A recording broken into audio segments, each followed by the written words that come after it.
السلام عليكم ورحمة الله وبركاته. إن الحمد لله نحمده ونستعينه ونستهديه ونستغفره ونتوب إليه، ونعوذ بالله تعالى من شرور أنفسنا ومن سيئات أعمالنا. إنه من يهدي الله فلا مضل له ومن يضلل فلن تجد له وليا مرشدا.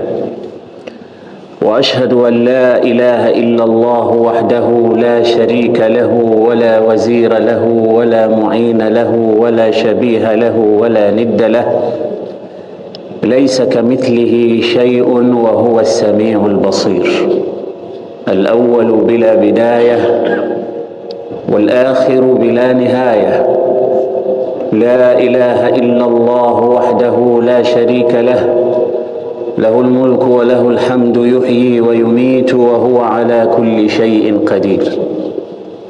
وأشهد أن سيدنا ونبينا وحبيبنا وقدوتنا وإمامنا محمدا عبده ورسوله، والله ما خلق الإله ولا برى بشرا يرى كمحمد بين الورى.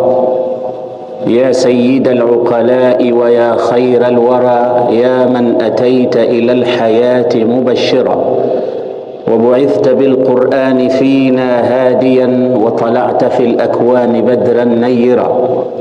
إن الله وملائكته يصلون على النبي، يا أيها الذين آمنوا صلوا عليه وسلموا تسليما. اللهم صل وسلم على سيدنا محمد في الأولين، وصل وسلم على سيدنا محمد في الآخرين، وصل وسلم على سيدنا محمد في كل وقت وحين.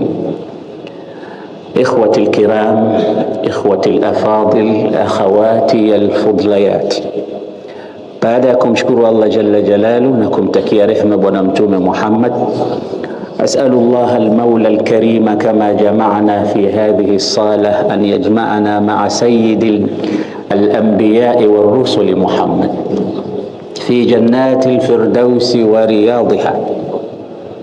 Tunamshukuru Allah kwa kutujalia kwanza kukutana hapa, hiyo ni neema. Tunamshukuru kwa uzima na afya, hiyo ni neema nyingine. Tunamshukuru kwamba ninachokisema mnanisikia, ni neema nyingine. Tunamshukuru juu ya neema kubwa, neema ya Uislamu, wakafa biha min neema. Na tunamshukuru kwa neema tunazoziona na tusizoziona. Tunamshukuru Mwenyezi Mungu kwa kila hali na tunamuomba tuzidishie katika neema hizo. Ikiwa mmoja katika wema waliotangulia alishangaa kumuona mja wa Mwenyezi Mungu aliyepata mitihani ya kukosa miguu ya kutembea na macho ya kuona na mikono ya kunyoosha na mwili wake wote ukawa umejaa mitihani Mwenyezi Mungu amempa, lakini ulimi wake ulikuwa ukitoa shukrani ambazo waliona neema zile hawakuwa ni wenye kufikiria kusema kama maneno yale. Alikuwa akisemaje? Anasema alhamdulillahi alladhi afani mimma ibtala bihi kathiran min khalqi. Namshukuru Mwenyezi Mungu ambaye ameniokoa, ameniweka mbali, amenichagua mimi, akaniepusha na mitihani mingi aliyowapa waja wake. Ukumbuke haoni, ameparalyze mikono na miguu, lakini anasema Allah kamchagua. Waafahu mimma ibtala bihi kathiran min khalqi, wengi aliyowapa maonjo na mitihani yeye amemvua, hayumo katika mitihani hiyo.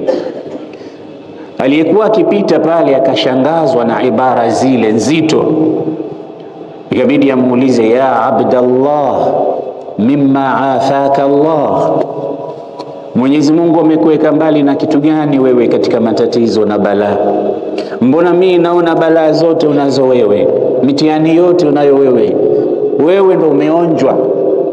Kuna zaidi ya kukosa macho, kuna zaidi ya kukosa harakati za kwenda huku na kurudi.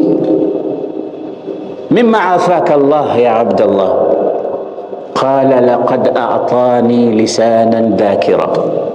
Sallu ala Muhammad. Anasema hivi, ungeniona ukaona mimi ni mtu wa mitihani na masaibu, lakini Allah amenipa ulimi wenye kumtaja Allah.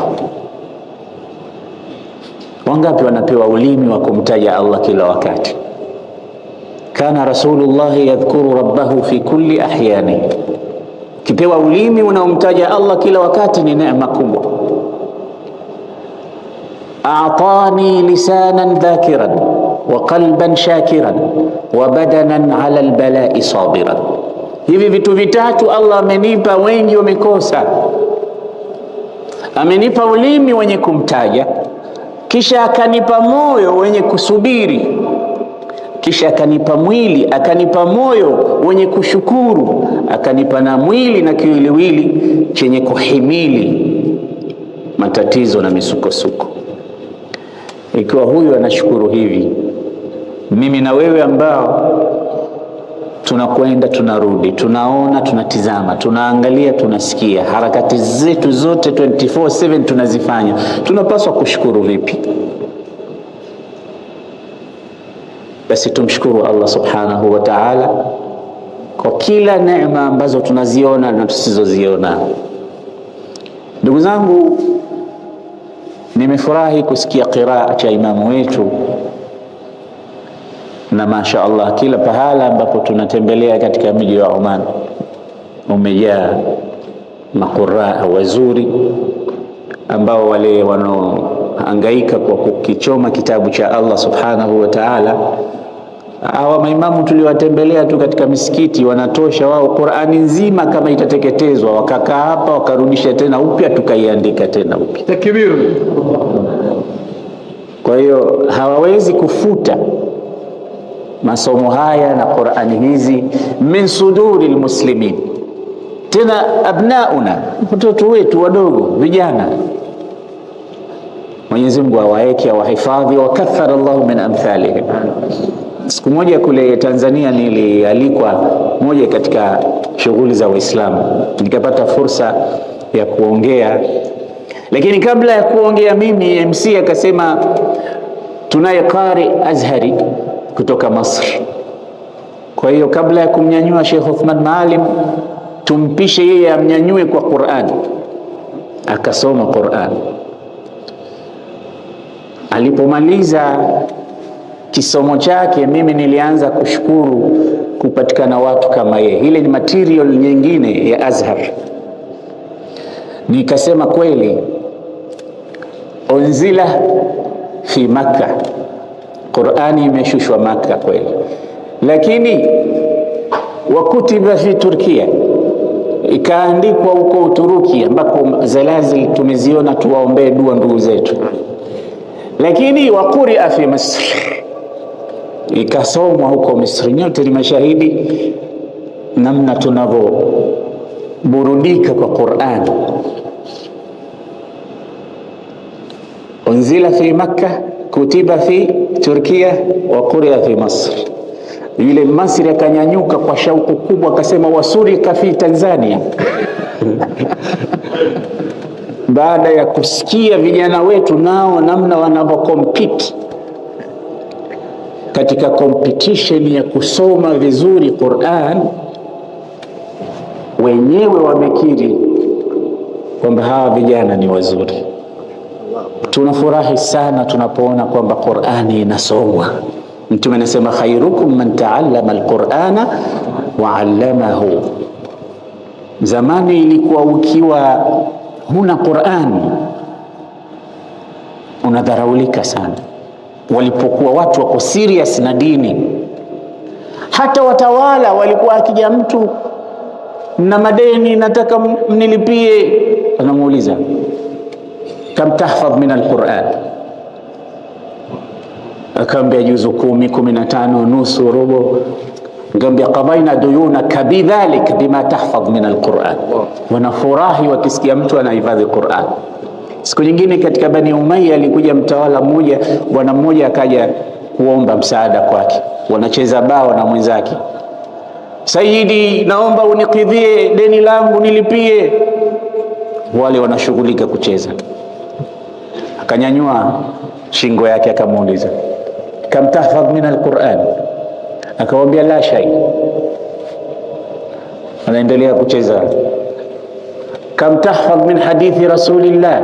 Akamwambia la shay. Wanaendelea kucheza. Kam tahfadh min ash'ar wa abyat aljahiliya? Akamwambia la shay. Wanaendelea kucheza. Kila anachomuuliza anamwambia hakuna kitu, hakuna kitu. Akamuuliza una ilmu gani, una chochote kingine labda tiba au nini cha kuweza kuwanufaisha Waislamu? Anamwambia la shay.